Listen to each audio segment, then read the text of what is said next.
الحمد لله رب العالمين على كل نعمه المبين والصلاة والسلام على رسول الله سيد الأنبياء والمرسلين نبينا محمد وعلى آله وصحبه وأمته إلى يوم الدين أما بعد فيا عباد الله أوصي نفسي وإياكم بتقوى الله فقد فاز المتقون فلا تموتن إلا وأنتم مسلمون فقال تعالى مذكرا بذلك يا أيها الذين آمنوا اتقوا الله حق تقاته ولا تموتن إلا وأنتم مسلمون. Alhamdulillah saudara-saudariku, kita kembali dipertemukan oleh Allah Subhanahu wa taala untuk mendalami sebagian dari tuntunan syariat dinul Islam. Semoga Allah meridai apa yang telah kita ikhtiarkan sampai dengan maghrib ini. Alhamdulillah, kita masih diberikan nikmat iman, Islam, dan beribadah sampai dengan saat ini. Semoga ibadah kita seluruhnya diterima oleh Allah Subhanahu wa taala.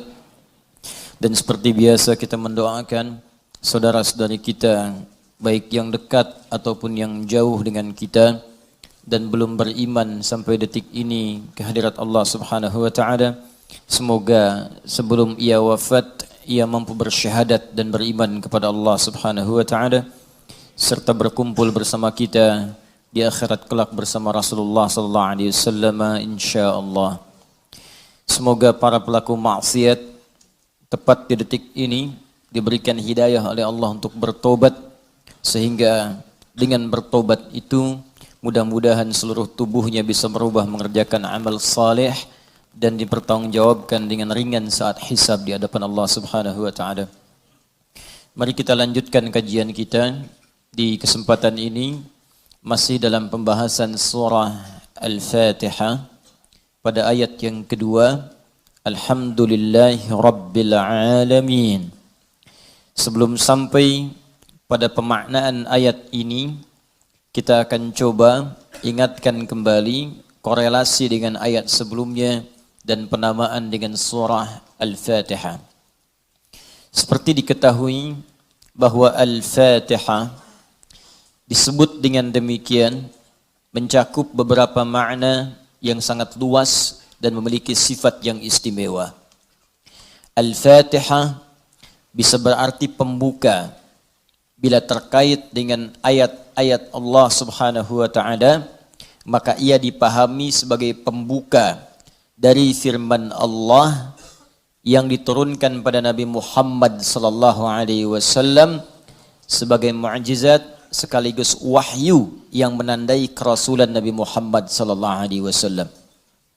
Jika dikaitkan pula dengan mushaf, yaitu susunannya yang kemudian kita bacakan sampai saat ini, tertulis di antara dua jilid berisi firman Allah Subhanahu wa taala saat dibacakan, maka Al-Fatihah disebut demikian karena ia membuka surah pertama dalam mushaf, dimulai dengan surah ini, dibuka dengan untayan-untayan di ayat ini, dan hingga diakhiri sampai dengan ke surah An-Nas.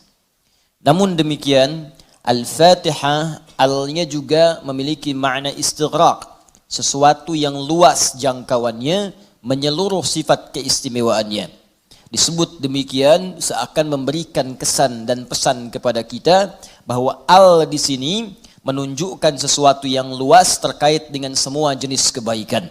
Fatihah artinya pembuka, taknya sifat.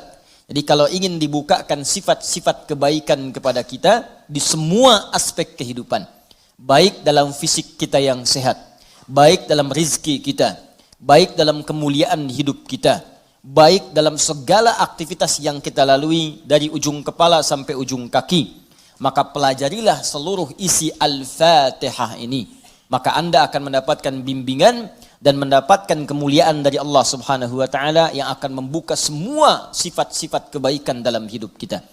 Karena itulah surah Al-Fatihah juga disebut dengan surah Asy-Syafi, yang memberikan nilai-nilai kemuliaan, kebaikan, pembuka pintu kesehatan bagi orang-orang yang diuji dengan penyakit. Asy-Syafi. Al-Kafi, Sesuatu yang dicukupkan dengannya, yang menjangkau semua hal kebutuhan yang kita perlukan dalam kehidupan di dunia. Jadi kalau kita amalkan isinya, semua hal yang baik-baik dalam kehidupan kita di dunia sampai ke akhirat akan dibukakan oleh Allah Subhanahu wa taala. Apa yang Anda butuhkan?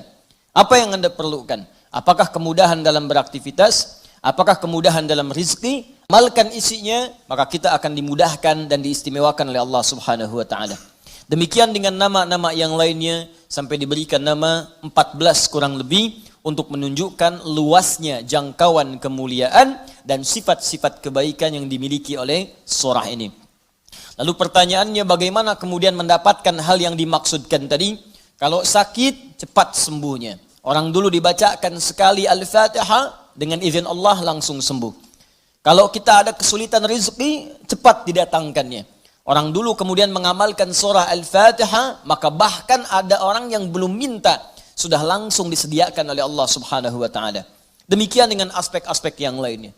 Karena itu penting bagi kita untuk mengetahui isi surah ini, kemudian mengamalkan kandungannya, tidak sekedar membacakannya, tapi tidak mengetahui isinya, tidak paham kemudian kandungannya, sehingga saat kita mengamalkan isinya, kita tidak disertai dengan pemahaman yang baik, dan tidak merasakan bagaimana kemuliaan surah yang dimaksudkan. Yang paling berbahaya, dibaca iya tiap hari, tapi nggak diamalkan isinya, itu persoalannya. Berbahayanya bukan berbahaya dalam persoalan nggak dapat pahala, bukan. Sayang saja dibacakan tiap hari 17 kali, tapi tidak mendapatkan isinya. Kayak orang bekerja tapi nggak dapat gaji. Kerja tiap hari tapi akhir bulan nggak gajian gitu. Ya, Allah perintahkan kita untuk membacakannya 17 kali dalam sehari dan menjanjikan pada kita semua jenis kemudahan dan kebaikan dalam hidup. Kita bacakan cuman nggak dapat, itu masalahnya. Nah, persoalannya kenapa orang tidak mendapatinya? Boleh jadi bukan karena tidak membacanya, tapi cara membacanya itulah yang tidak sesuai dengan yang diinginkan oleh Al-Quran dan isi surah itu sendiri. Karena itu coba kita gali bagaimana kemudian surah ini diurutkan ayat-ayatnya dan dijelaskan oleh Allah dengan untaian firman-Nya yang sangat luar biasa. Baik, di pertemuan yang lalu kita telah mulai dengan ayat yang pertama. Begini cara memahaminya. Al-Fatihah.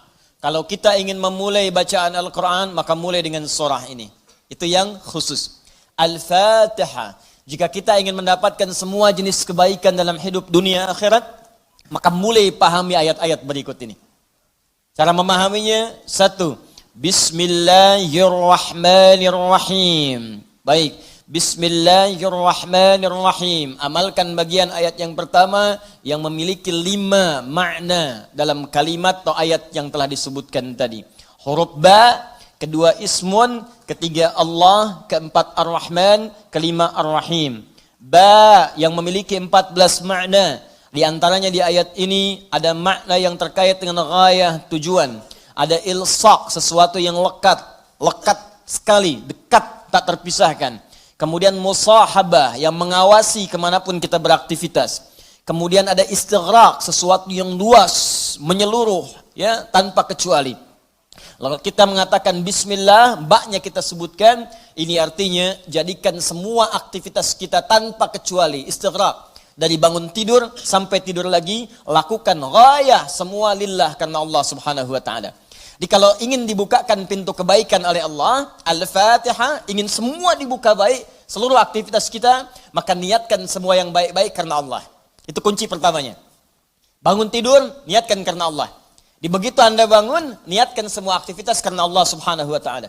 Karena itu saat kita bangun tidur, semua ditujukan karena Allah. Alhamdulillahilladzi ahyana ba'dama amatana wa ilaihin nusyur. Jadi kalimat pertama dengan akhir itu karena Allah. Alhamdulillah, terima kasih ya Allah, saya diberikan kesempatan hidup lagi saat ini. Padahal engkau bisa wafatkan aku dalam tidur tadi.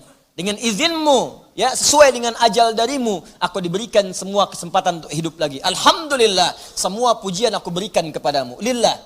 Di ujungnya, wa ilaihin nusyur. Maka sekarang aku akan beraktivitas mencari bekal sebagai persiapan pulang kepadamu. Wa ilaihi, untuk Allah Subhanahu wa taala. Makanya kalau Anda mengucapkan doa ini saat bangun tidur, kita sudah berjanji. Semua aktivitas di hari itu kita akan tujukan karena Allah saja. Mencari bekal, bukan karena yang lain. Jadi kalau Anda ucapkan doa tadi, berarti nanti makannya karena Allah, minumnya karena Allah, bekerjanya karena Allah, salatnya karena Allah, infaknya karena Allah, merawat anak karena Allah, semua karena Allah. Ghayah. Awas, hati-hati ya, hati-hati. Maka dampaknya orang yang semua aktivitasnya dilakukan karena Allah Subhanahu wa taala, maka fungsi ba yang ketiga. Satu tadi ghayah, kedua istighraq, yang ketiga ilsaq dan musahabah. Lekat dan diawasi oleh Allah.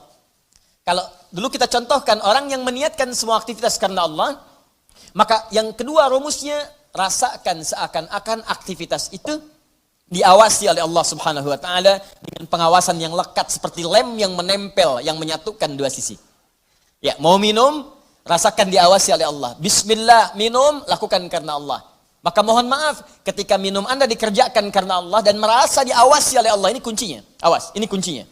Karena ada orang yang melakukan sesuatu karena Allah, tapi nggak merasa dilihat. Nggak merasa diawasi. Ini saya tanya pada Anda, maaf ya, tadi saat sholat itu, sholatnya karena Allah bukan? Jawab aja, karena Allah bukan? Karena Allah. Baik, kalau sesuatu dikerjakan karena Allah, maka rumus keduanya, rasakan Allah mengawasi kita. Pertanyaan saya yang kedua, saat Anda sholat tadi, saya sholat, kita sholat, merasa nggak diawasi Allah? Merasa nggak dilihat Allah? Karena beda antara orang yang merasa diawasi dengan yang hanya mengerjakan saja, itu lain. Akan beda, silahkan Anda bekerja, merasa diawasi, Anda akan serius dalam pekerjaan Anda. Mahasiswa yang sedang ujian, merasa diawasi, itu akan fokus kepada soal. Susah, mau noleh kanan, khawatir, ada CCTV. Mau noleh kiri juga khawatir, karena terawasi, dia akan fokus. Makanya orang sholat itu kalau benar-benar sholatnya merasa diawasi, dia fokus, gak akan nengok kanan kiri. Gak ada istilahnya ketika takbir, Allahu Akbar. Tangannya gak sedekap nih. Tahiyatnya kok gerak-gerak ya. Atau bahkan saat sholat mikirkan yang lain. Allahu Akbar. Tender ya Allah, tender. Allahu Akbar. WhatsApp belum diwales. Allahu Akbar. Status belum diupdate.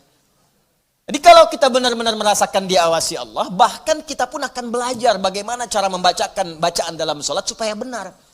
Karena malu gitu. Malu baca Al-Fatihah, bacaan belum bagus. Dan merasa didengar Allah, kan malu. Anda bicara di depan saya, bicaranya nggak jelas, Anda sendiri sudah nggak enak. Ustadz Adi, saya mau bertanya, silahkan. Kan kalau kedengaran nggak jelas pun, saya dengarnya pun nggak paham, Anda nyampaikan pun nggak enak. Sekarang Anda sholat setiap hari, 5 waktu menghadap Allah, belum tambahan sholat sunnah. Dan Anda sadar bacaan Anda belum bagus. Tapi anehnya merasakan didengar oleh Allah dan diawasi. Apa nggak malu gitu? Coba deh satu kali rasakan hal yang demikian. Jadi kalau kita memang merasa, itu dampaknya lain ke dalam ibadah kita. Nanti rumus terapannya, aktivitas harian kita. Ini minum, ini memang minum ini pekerjaan sederhana. Tiap hari kita minum. Cuman ada beda ketika minum kita itu merasa dilihat Allah. Maka saya katakan di pertemuan lalu, mustahil Anda akan menyentuh minuman yang tidak disukai oleh Allah. Mustahil. Jangankan menyentuh yang dilarang Allah, mau minum pakai tangan kiri pun rasanya nggak enak. Pasti Anda akan pindahkan itu kepada yang lebih baik. Paham sampai sini ya? Ya sama dengan proses begini, mencari nafkah, bekerja, dari di jalan, dari baca, berpakaian. Kalau semua dikerjakan karena Allah, demi Allah saya katakan, mustahil dalam pekerjaan bisa mudah menyentuh yang diharamkan oleh Allah. Gak mungkin. Gak mungkin mau terima proyek yang haram, itu mustahil. Mustahil ikutan tender yang haram, mustahil. Mustahil menjerumuskan diri pada yang tidak disukai oleh Allah. Karena merasa dilihat Allah. Dan merasa diawasi. Jadi mustahil. Dusta itu mustahil. Bohong itu mustahil. Korupsi mustahil. Nyogok gak mungkin. Bukan karena perkara takut orang lihat. Karena Allah mengawasi kita. Makanya dulu sahabat tuh ketika diajarkan seperti itu. Bahkan anak-anak kecil. Jangankan yang tinggal di kota. Di ujung yang paling dalam di padang Sahara. Yang sulit ada orang setiap waktu, yang kalau lewat cuman kambing gurun dengan unta. Anda bayangkan. Lewat kambing gurun, unta, kambing gurun, unta, kambing gurun, unta. Tapi perhatikan bagaimana mereka mengamalkan huruf ba dalam Bismillahirrahmanirrahim. Diuji oleh sahabat Umar bin Al-Khattab radhiyallahu ta'ala anhu. Lewat padang pasir, kelihatan anak muda sedang menggembala. Saat menggembala itu, menggembala kambing, ditanya oleh Umar, diuji. Kata Umar, saya mau beli sebagian dari kambingmu itu. Kata orang ini bukan punya saya, punya tuan saya. Punya tuan saya. Kata Umar, tuanmu kan gak ada di sini. Ini padang pasir yang luas. Orangnya gak ada. Beli aja, bilang dimakan serigala. Apa kata penggembala ini? Lalu di mana Allah? Idzan fa'ain Allah. Bayangkan penggembala saja di padang pasir yang orang yang gak ada, yang gampang saja bilang ini dimakan serigala, dapat keuntungan banyak gitu. Ya, luar biasa. Yang dia katakan pertama kali bukan sekedar menolak, gak mau takut ketahuan sama Tuhan, takut ketahuan sama pemiliknya, takutnya tidak. Pertama kali jawaban yang keluar, idzan aina Allah. Lalu Allah di mana? Allah di mana? Demi Allah saya katakan hakul yakin kalau setiap muslim merasakan dalam dirinya bahwa dia diawasi oleh Allah Subhanahu wa taala, maka lurus, damai, tenang, tentram dan baik semua urusan kehidupan. Gak ada penipuan dalam perdagangan, gak ada penipuan dalam hal-hal interaksi kehidupan, tidak ada kecurangan, tidak ada keburukan, semua baik karena merasa dilihat oleh Allah Subhanahu wa taala. Itu baru huruf ba. Baru ba. Coba tiap hari kita baca itu. Satu huruf ini aja. Mohon maaf ya, selama hidup kita udah diamalin belum? Satu huruf ini aja. Ayo suami sama istri. Berapa kali berkata hal-hal yang tidak tepat? Istri terhadap suami. Berapa kali menerangkan sesuatu yang tidak tepat? Anak pada orang tua kepada anak. Walaupun hal-hal yang ringan. Bapak mau permen. Nanti papa beliin satu truk. Kapan truknya datang? Ini huruf ba saja satu gitu. Anda menuntut banyak dari Allah, tapi Allah meminta kita mengamalkan satu huruf aja, kita nggak maksimal. Coba lihat tuntutan kita setiap hari. Ya Allah lancarkan usahaku, ya Allah luluskan dalam kuliahku, ya Allah mudahkan pernikahanku, ya Allah berkahi hartaku, ya Allah lancarkan pekerjaanku. Banyak yang diminta, sembuhkan aku. Kata Allah, aku berikan semuanya. Amalin satu aja huruf ba. Ba. Ketika benar mengerjakannya, ismun, bimakna sumuun, bimakna raf'un, terangkat, dimuliakan, ditinggikan. Ketika benar mengamalkannya, maka Allah akan berkenan meninggikan derajat kita, memuliakan kita pada semua aktivitas yang kita kerjakan dalam kehidupan kita. Syaratnya satu, kerjakan semua karena Allah Subhanahu wa taala.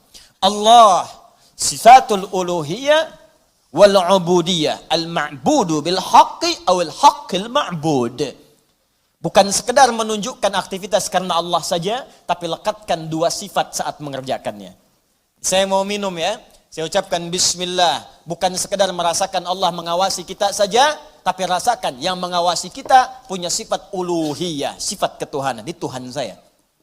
Allah. Gambarannya begini, maaf ya, gambarannya begini.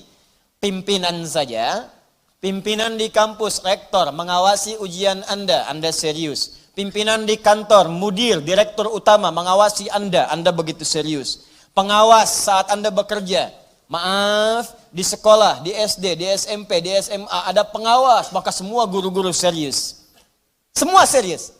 Sekarang yang mengawasi kita bukan makhluk lagi. Pencipta rektor, pencipta direktur, pencipta kemudian pengawas, pencipta semuanya.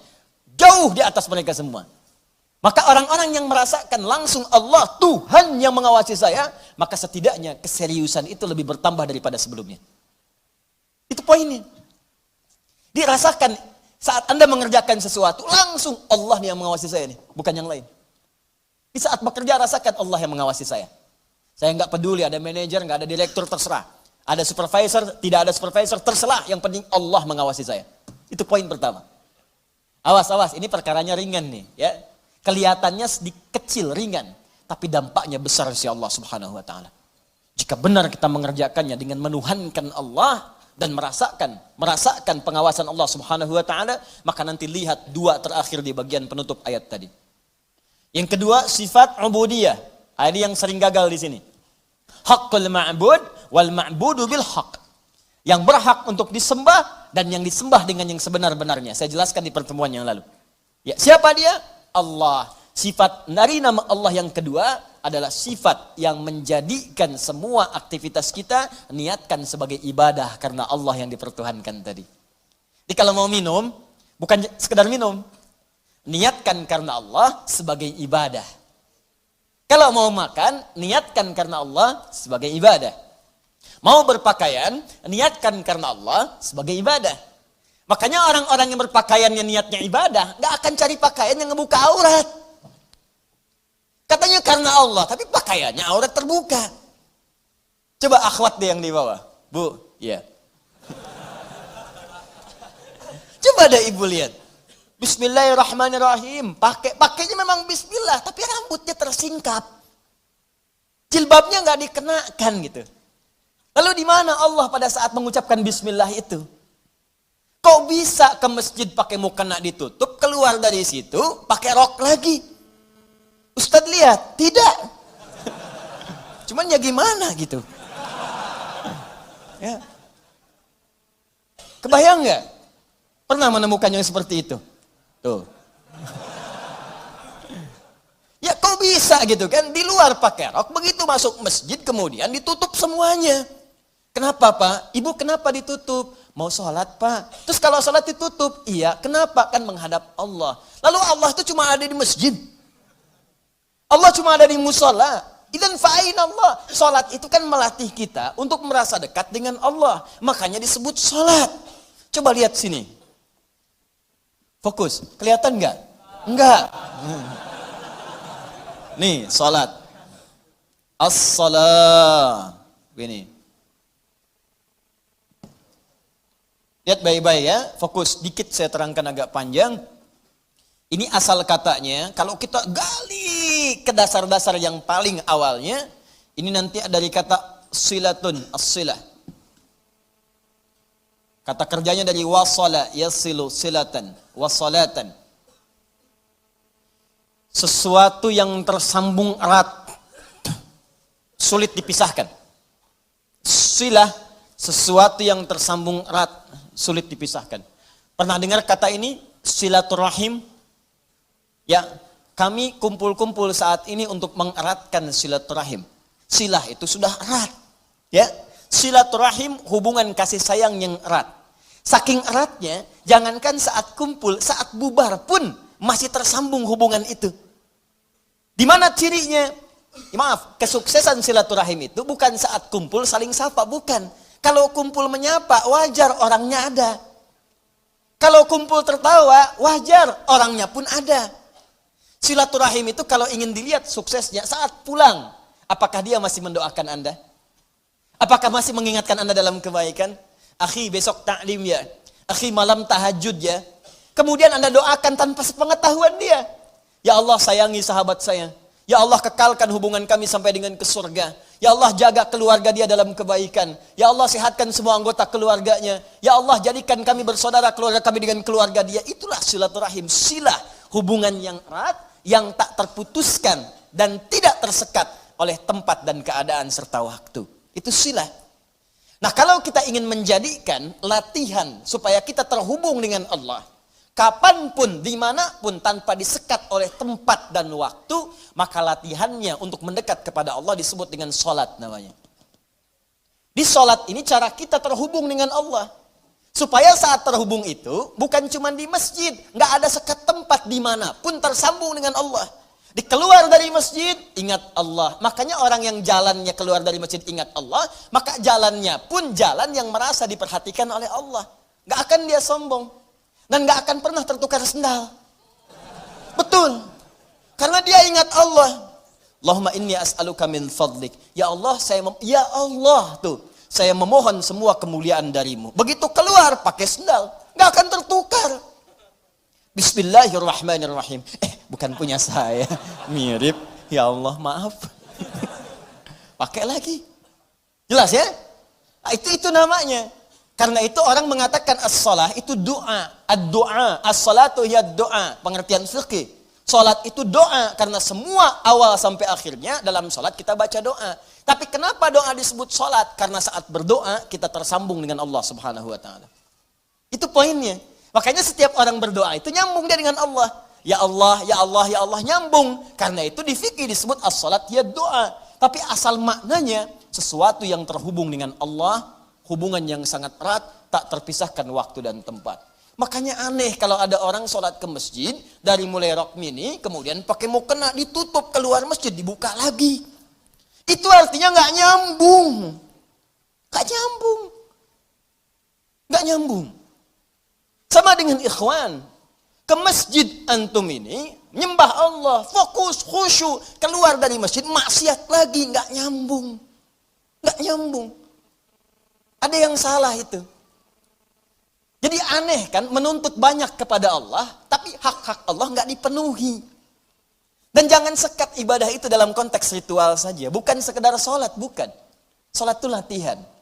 Bukan sekedar baca Al-Quran. Karena ibadah yang baik itu akan meluaskan aura ibadahnya di luar konteks dalam penuraian yang ritual itu. Di selesai ritual, keluar, masih ingat Allah. Coba buka Quran surah keempat, ayat 103.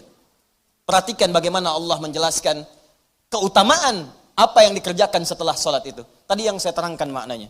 فَإِذَا قَضَيْتُمُ الصَّلَاةَ Maka jika engkau telah selesai mengerjakan sholat, فَذْكُرُ اللَّهِ Maka sholat yang benar itu saat dikerjakan akan mengingatkan engkau dengan Allah. Maka ingatlah Allah. Qiyaman saat berdiri. Jadi kalau orang benar sholatnya, selesai sholat berdiri, yang diingatnya Allah. Wa qu'udan, duduk. Anda ke musola di kantor, balik dari ke musola, balik lagi ke meja. Duduk di kursi, depan komputer, duduk sambil ngetik. Fadhkurullah, ingat Allah. Bukan sekedar subhanallah, subhanallah, subhanallah. Sambil ngerjain proyek, astagfirullah, astagfirullah, astagfirullah. Dicek oleh supervisor, di komputernya astagfirullah semua. Bukan itu. Bukan itu maksudnya. Maksudnya ketika Anda kerjakan itu, Anda ingat Allah, maka nggak ada nol yang bertambah. Tidak ada angka yang berubah, sesuai semuanya. Kenapa? Karena merasa diawasi oleh Allah Subhanahu wa ta'ala. Tuh, dua poin itu hadir nggak dalam kehidupan kita? Apakah selama ini berpakaiannya karena Allah? Maka pakaian ini nggak akan dicari dari sesuatu yang haram. Dan pakaian ini akan digunakan pada yang baik-baik. Makanya pakaian yang diperoleh dari harta yang baik akan keluar perbuatan baik dari itu. Harta benda yang dihasilkan dari proses yang halal semuanya akan berkah. Coba lihat tuh, saya kan sering katakan, itu sendal Anda berapa kali dipakai ibadah? Berapa kali dipakai untuk ke masjid? Sepeda Anda, motor Anda, mobil Anda. Di rumah ada nggak satu ruangan yang belum pernah dipakai ibadah? Ada nggak? Coba cek, cari ya satu ruangan di rumah yang di situ nggak pernah dipakai ibadah, cari. Mulai sekarang pulang pakai dulu di situ. Khawatirnya saat dihisab itu nggak ada nilainya. Cuma jadi gudang. Jadi gudang. Masya Allah. Koper ditaruh di situ, kopernya pernah umroh tapi nggak pernah dipakai ibadah di situ. Ya. Ini sederhana teman-teman sekalian, tapi ini syarat mutlak untuk mendapatkan apa yang tadi kita inginkan. Al-Fatihah. Al-Fatihah. Ba-nya disertai dengan sifat uluhiyah dan sifat ubudiyah. Kalau benar semua itu dikerjakan, maka ditutup dengan kalimat Ar-Rahmanir Rahim. Makanya Ar-Rahmanir Rahim harakatnya kasrah ikut kepada Allahnya, sifatnya. Silakan cek. Bismillahirrahmanirrahim. Gak ada A, gak ada U. I. Silakan lihat. Bismillahirrahmanirrahim. Ada? Hah? Ar-Rahman itu na'at. Awas, na'at kepada sifat sebelumnya man'ut Allah. Di ilmu nahwu sifat mausuf, na'at man'ut. Siapa yang disifati? Allah. Siapa yang diman'uti? Allah. Di na'atnya Ar-Rahman, sifatnya Ar-Rahman, mausufnya Allah. Dan sifat mausuf enggak terpisahkan. Paham? Tidak. Nggak bisa dipisahkan. Yang disifati dengan sifatnya. Yang disifati itu Allah. Sifatnya Ar-Rahman. Plus Ar-Rahim. Sifat dengan yang disifati nggak bisa dipisahkan. Sifat Ar-Rahman nggak terpisahkan dengan Allah. Jadi kalau ingin mendapatkan sifat Rahman, maka amalkan sifat dalam lafaz Allah yang tadi disebutkan.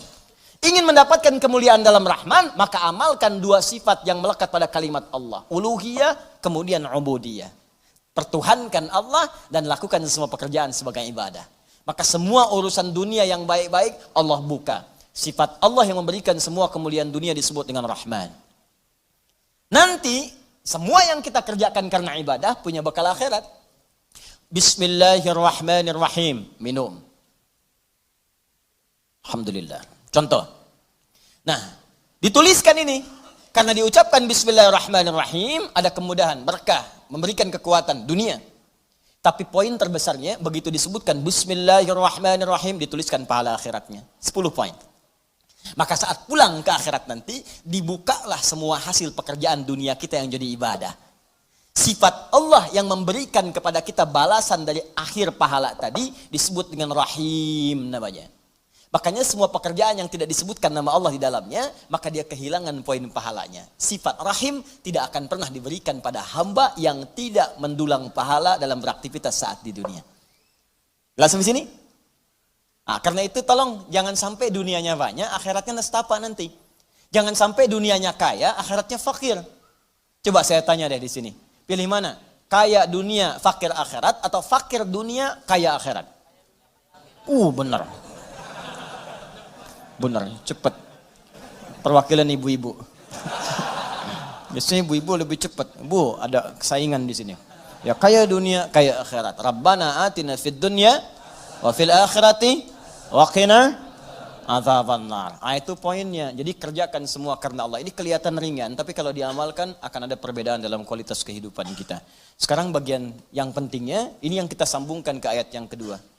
Setelah kita mengerjakan semua karena Allah itu, dan Allah berikan apa yang dijanjikan tadi.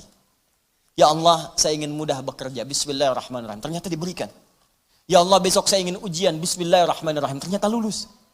Ya Allah, besok saya akan lamaran. Bismillahirrahmanirrahim. Diterima lamarannya. Ya Allah, besok saya akan menikah. Bismillahirrahmanirrahim. Lancar akadnya. Lantas apa yang harus kita lakukan setelah Allah berikan semua itu untuk bisa mengabadikan nikmat yang diberikan tadi atau bertambah dari yang sebelumnya?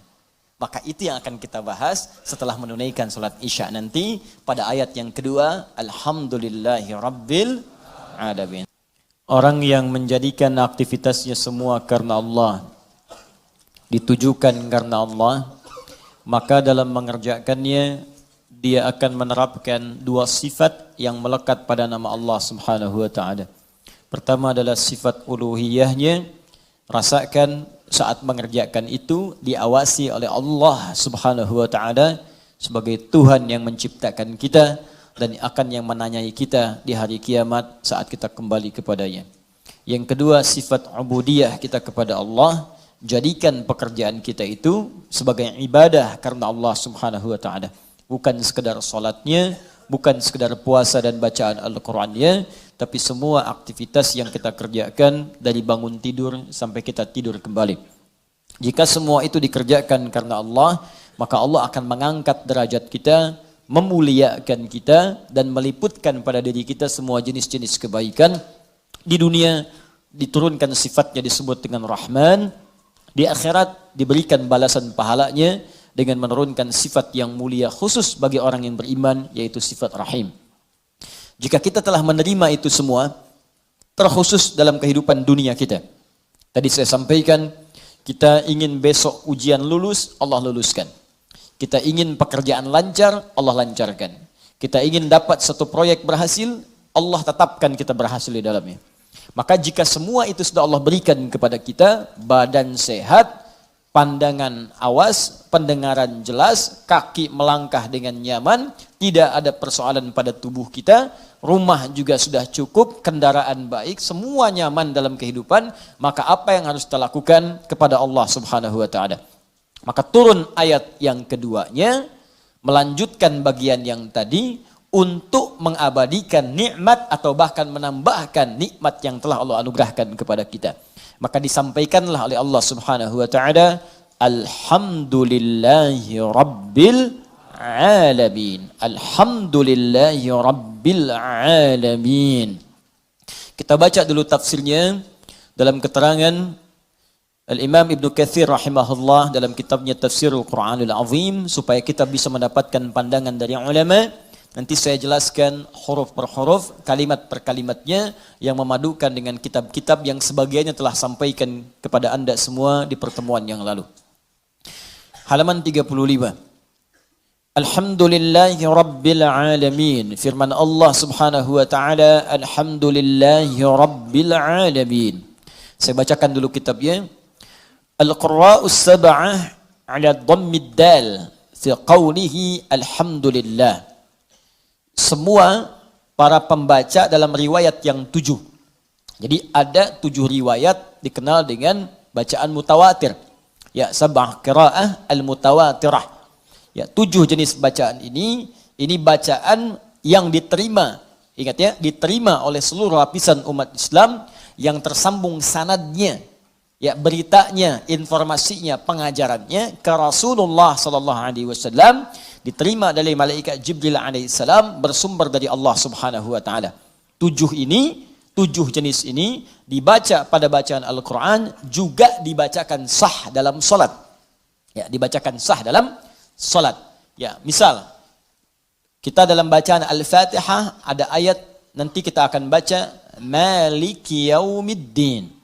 Ya, Maliki Yaumiddin. Maliki Yaumiddin. Maliki bisa dibaca panjang 2 harakat mad tabi'i. Maliki Yaumiddin. Boleh dibaca pendek di mimnya, maknya. Maliki Yaumiddin, Maliki Yaumiddin. Kan?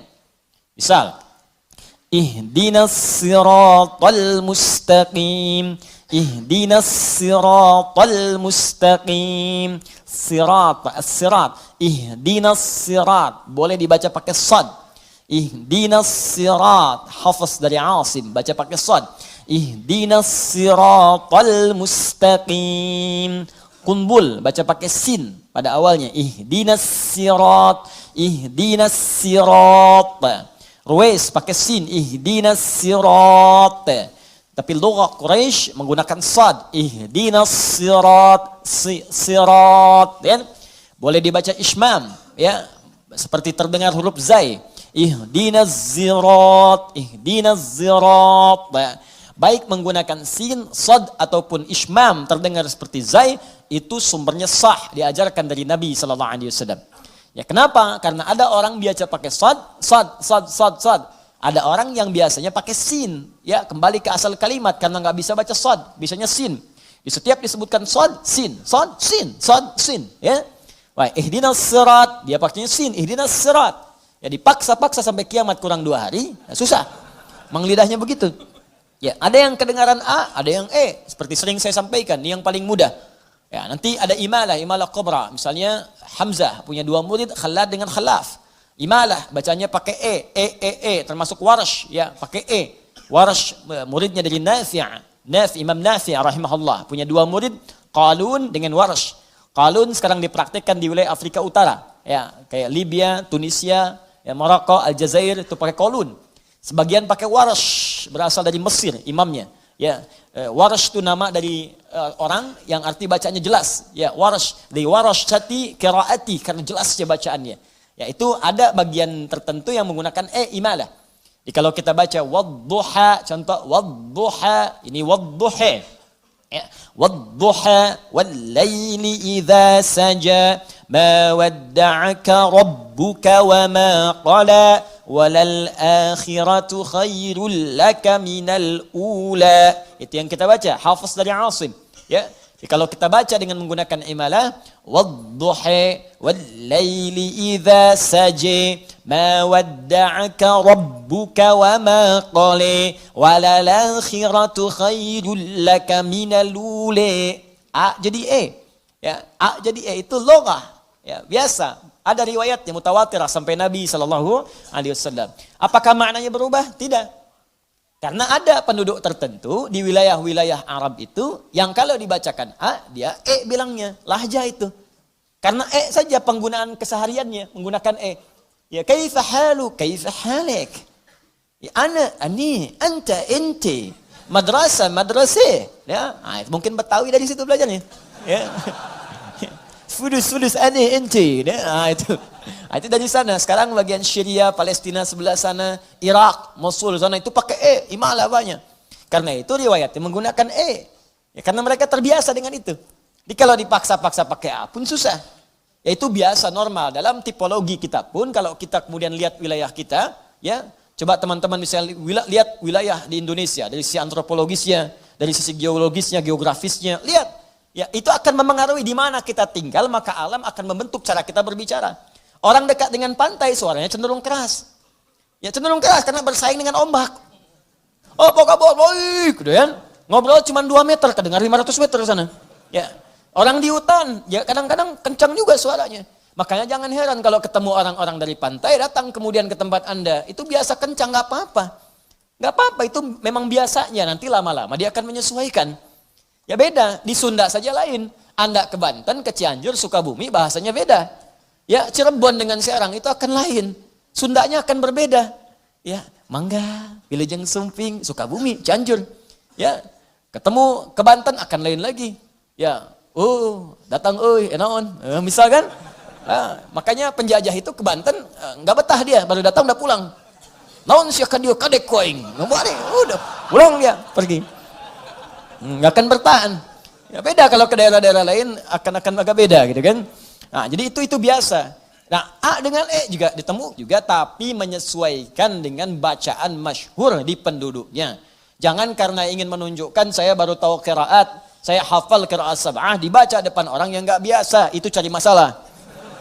Cari masalah, datang ke Bekasi, pulang dari Mekah saya belajar. Saya udah hafal nih Warsh, Masya Allah, praktek di Bekasi. Wadduhe, ketawa orang belakang. Anda dibilang salah ini imam bid'ah, kan? Keluar. Ya, paham ya? Taib. Jadi al-qira'us sab'a 'ala dhammid dal. Bacaan di qira'ah sab'ah semua para pembacanya itu mendhammahkan huruf dal di alhamdu. Ya, alhamdu. Ya, saya hapus dulu ya. Bismillah. Hapus dengan menggunakan bismillah. Allahumma shalli ala Muhammad. Udah 5 tahun kajian di sini nih. Datang, angin, nulis, ngapus. Luar biasa. Jamaah datang, ngelihat masuk surga, enak banget. Ya Allah. Tulis dulu ya. Ya kita ganti pakai tulis.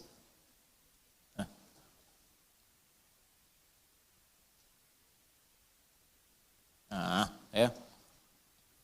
Alhamdu. Ini khat thuluth namanya. Dia ada diwani, ada thuluthi, ada naskhi. Ya. Yang terbaru saka namanya. Khat saka hoyong.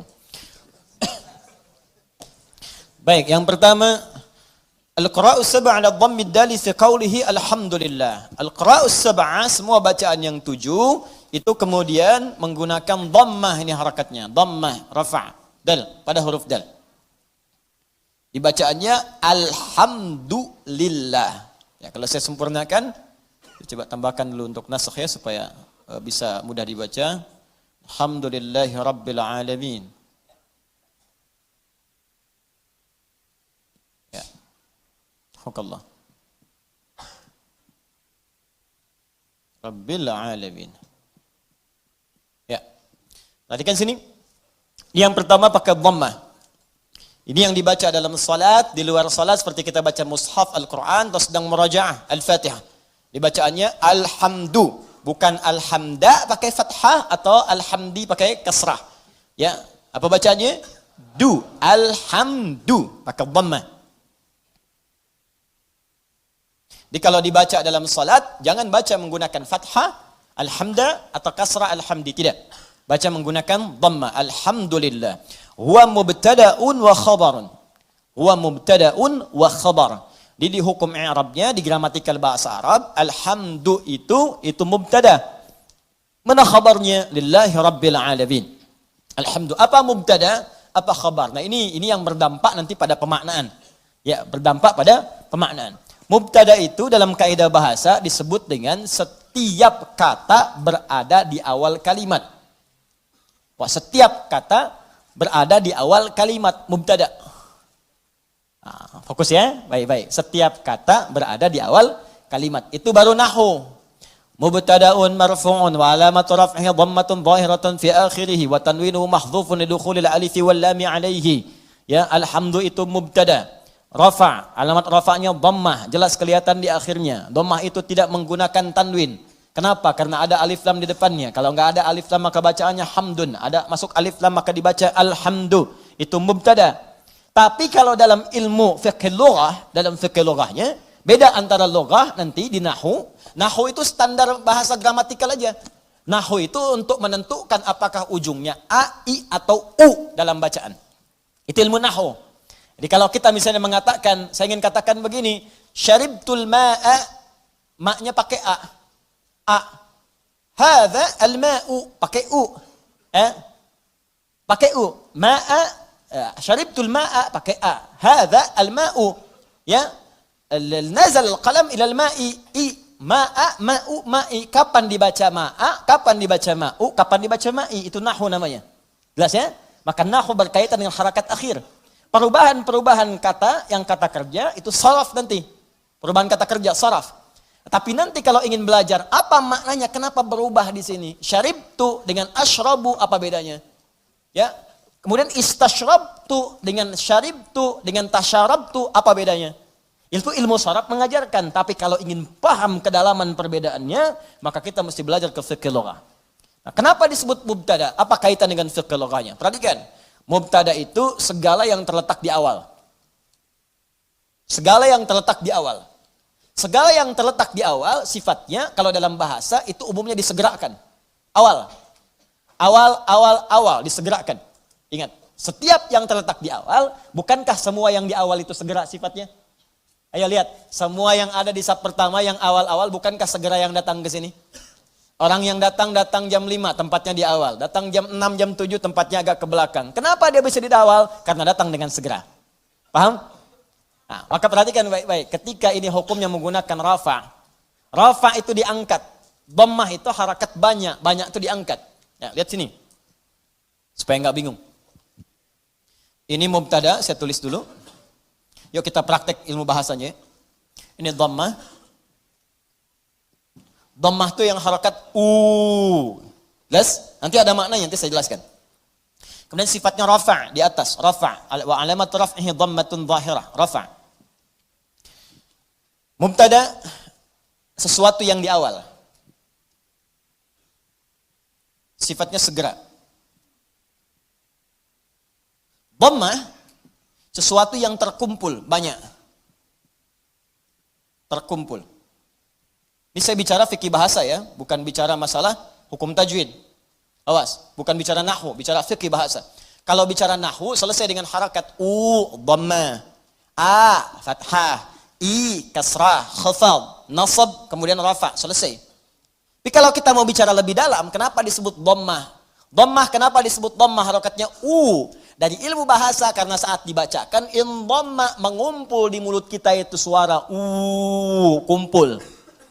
Fathah disebut fathah terbuka karena lisan kita terbuka saat mengucapkannya.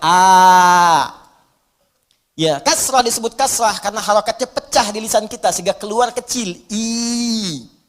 Ya, turun ke bawah disebut khafad. Itu bacaannya. Tapi di fikih lughah beda maknanya. Beda. Sesuatu kalau menggunakan dhammah, in dhamma menunjukkan sesuatu yang banyak. Jadi, kalau ada harakat misalnya masuk menggunakan dhamma, harakatnya dalam satu huruf, itu di fikih bahasa makna pertamanya sesuatu yang mengandung hukum banyak. In dhamma yang dhammu. Sesuatu yang banyak terkumpul. Dah, tahan. Paham sampai sini? Kalau terletak di awal mubtada, di awal kalimat, alhamdu terletak di awal. Gak ada kalimat sebelumnya. Ayat kedua turun, alhamdulillahi rabbil alamin. Alhamdu, kalimat pertamanya, mubtada. Terletak di awal, menunjukkan sesuatu yang sifatnya segera. Jelas? Rafa, sesuatu yang tinggi. Tinggi di atas. Karena dhammah itu gak pernah letaknya di bawah. Selalu di atas. Ya, sesuatu yang tinggi di atas. Wah, saya cek dulu. Dhammah bunyinya apa? Fathah bunyinya apa? Kasrah bunyinya apa? Jelas ya? Nah, tinggal praktekkan, itu baru belajar bahasa. Anda mabit di sini, jam 2 mau perbaiki wudhu, begitu keluar di pohon samping, di pohon mangga tuh dekat alisan mat, ya, ada suara tunjuk kasrah. Emang saya takut kasrah ya. Dia berubah. Bilang fathah. Terakhir, dhammah, bis itu lari.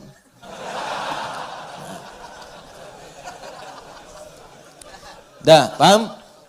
Nah, sekarang lihat, sekarang kita praktekkan tafsirnya. Ketika menggunakan dhammah disebut dengan mubtada. Perhatikan, alhamdu sifatnya mubtada, hukumnya disegerakan. Maka kalau Anda sedang mendapatkan nikmat dari Allah Subhanahu wa taala, Rahman, nikmat sehat, nikmat rizki, harta benda, nikmat keluarga, nikmat kenyamanan hidup, maka bersegeralah untuk memuji Allah Subhanahu wa taala. Syukur kepadanya. Maka Anda ucapkan alhamdu. Sifatnya disegerakan untuk kita menjadikan sifat syukur kita kepada Allah setelah menerima nikmat. Ini hukum umum. Bukankah Anda kalau saya berikan sesuatu, Anda seketika mengucapkan ucapan? Apa ucapannya? Terima kasih. Ya, saya berikan sesuatu, Anda ucapkan pada saya apa? Terima kasih. Ya kan?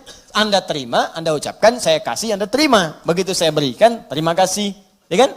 Terima kasih Ustaz. Sekarang Allah berikan pada kita. Allah berikan pada saya, Allah berikan pada Anda, Allah berikan pada kita. Nikmat, kebutuhan, rizki, segalanya. Setelah kita menerima itu, apa yang harus kita lakukan? Maka Allah ajarkan kepada kita. Alhamdulillah.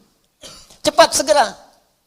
Jangan tunda, jangan diakhirkan. Begitu terima, syukur pada Allah. Alhamdulillah. Alhamdulillah. Jelas sampai sini? Makanya kalimat alhamdulillah ini, itu dalam bacaan tafsir bisa dibaca dengan A. Bisa dibaca dengan A. Untuk menegaskan. Dari mana taunya Ustaz? Teruskan bacaannya. Waruya an Sufyan ibn Uyainah wa Ru'bah ibn al-Hajjaj annahuma qala alhamdulillahi bin nasbi wa huwa ala idmari fi'lin. Sufyan ibn Uyainah, kemudian juga Ru'bah bin al-Hajjaj, keduanya ahli tentunya dalam bidang qiraat. Ya, keduanya menyampaikan riwayat bacaan dengan fathah. Tapi riwayat ini untuk tafsir. Ingat, bukan untuk bacaan dalam salat. Boleh dibaca dengan fathah, tapi bukan dalam salat. Ingat, dalam tafsir untuk menegaskan perintah segera bersyukur kepada Allah ketika menerima nikmat.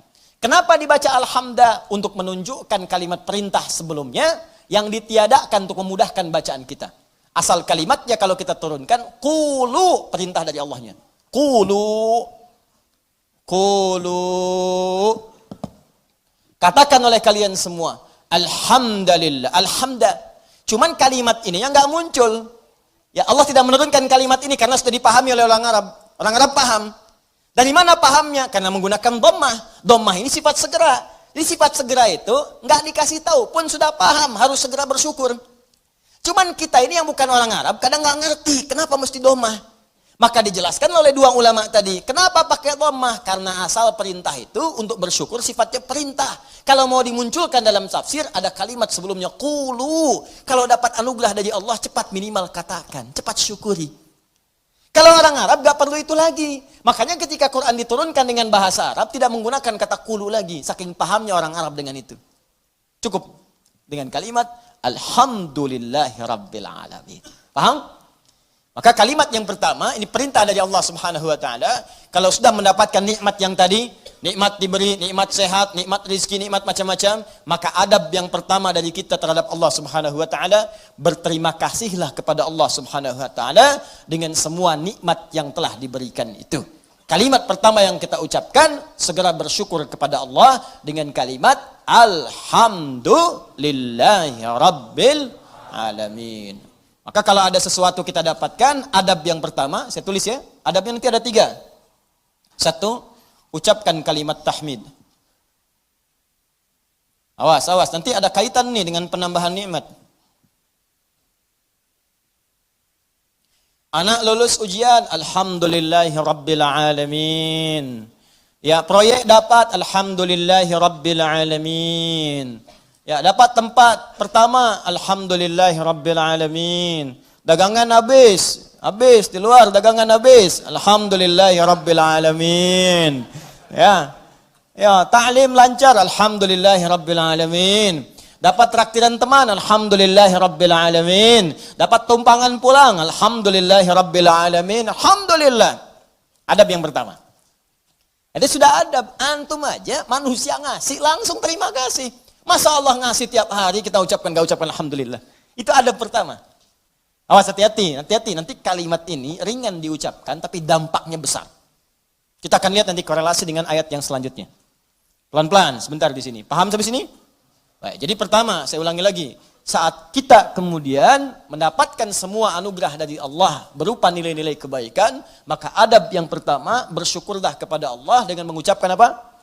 Alhamdulillahi Rabbil Alamin. Baik, adab yang kedua, fokus. Perhatikan baik-baik. Bukankah di kalimat Alhamdulillah ini ada alif lam? Ingat ya, ada apa? Alif lam. Saya sering katakan kepada kita semuanya, pada diri saya, pada Anda, pada kita semua. Alif lam pada umumnya terbagi dua bagian, dua fungsi. Masih ingat? Satu, ma'rifah. Lam ta'rif. Menunjukkan sesuatu yang khusus. Yang kedua, istighraq. Ya, alif lam al-istighraq. Menunjukkan sesuatu yang sifatnya luas, menyeluruh.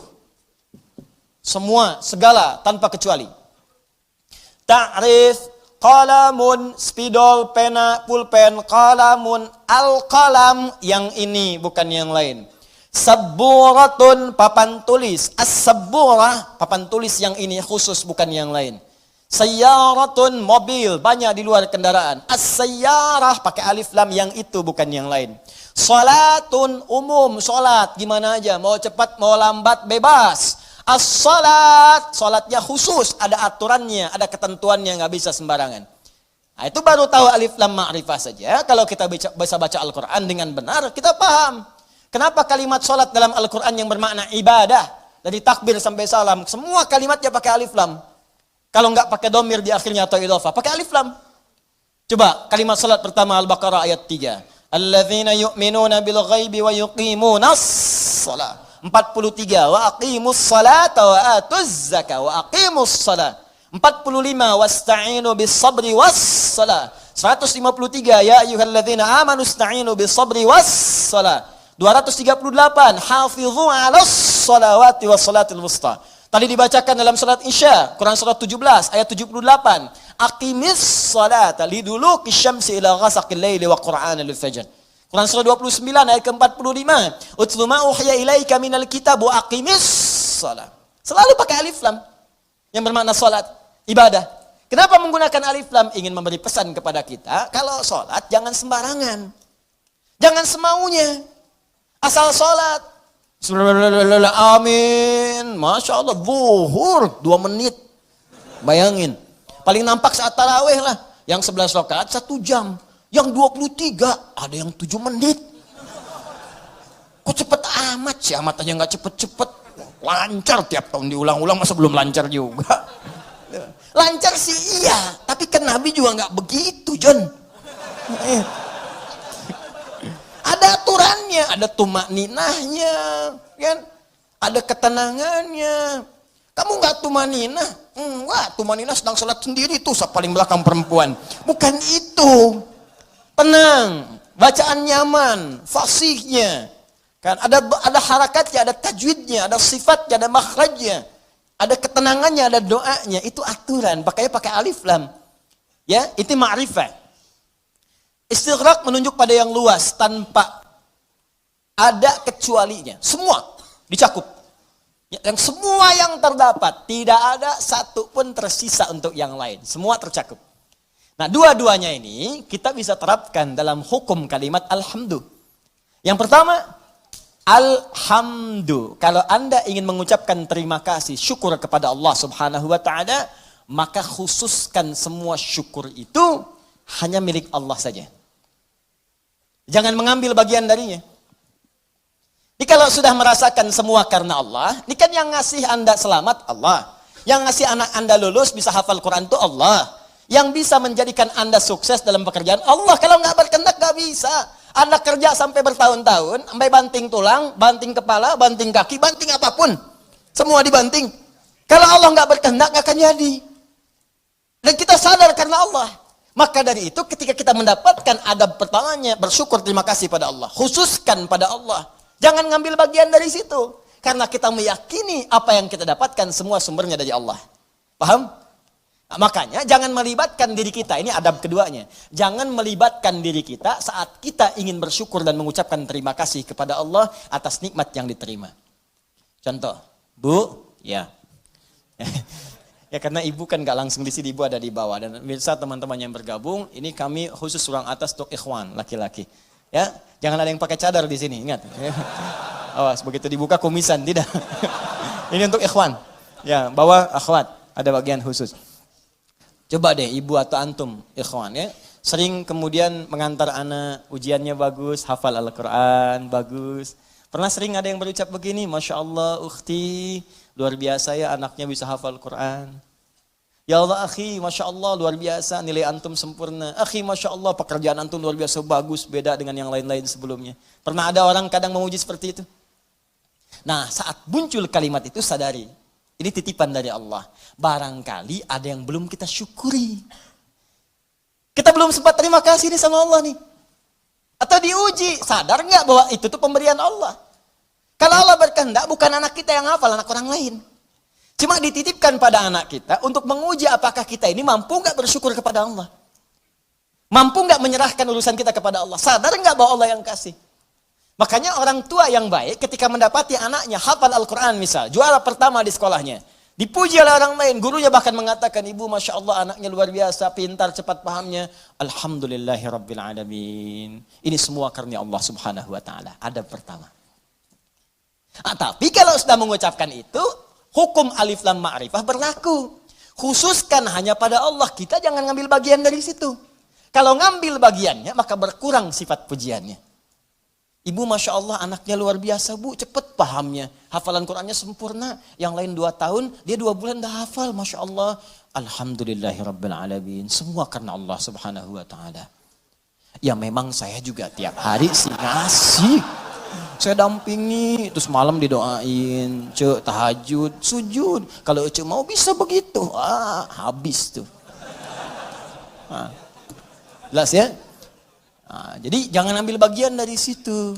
Jadi kalau sudah al pakai alif lam nggak ada walaupun meskipun walau demikian itu hilang. Ya, ada ikhwan misalnya kadar Allah sakit di rumah sakit. Hari pertama udah lebih baik, ditanya sering lupa nih kalimat begini. Gimana akhi? Alhamdulillah lebih baik ya walaupun udah nggak usah. Ya walaupun sedikit lagi udah nggak usah pakai walaupun meskipun walaupun walau demikian itu udah hilang. Karena udah ada alif lam. Jelas ya? Udah ada alif lam. Ini tuh kayak sederhana beneran deh. Bener saya serius. Ya, ba satu huruf cuman maknanya dalam. Alif lam. Ya, alif lam cuman al dibacanya. Tiap hari al itu banyak, tapi yang ini tuh beda dengan yang lain. Anda boleh gunakan al pada yang lain, tapi al melekat pada alhamdulillah beda. Lain dengan al pukat, lain dengan al kalin, lain dengan al yang lainnya, beda. Jadi al di sini khusus ketika disebutkan al di sini lekatkan semuanya karena Allah. Gak usah campuri pakai yang lain-lain. Makanya setan itu sering menggerakkan di hati kita pada sisi nafsu. Supaya itu dikurangi. Jadi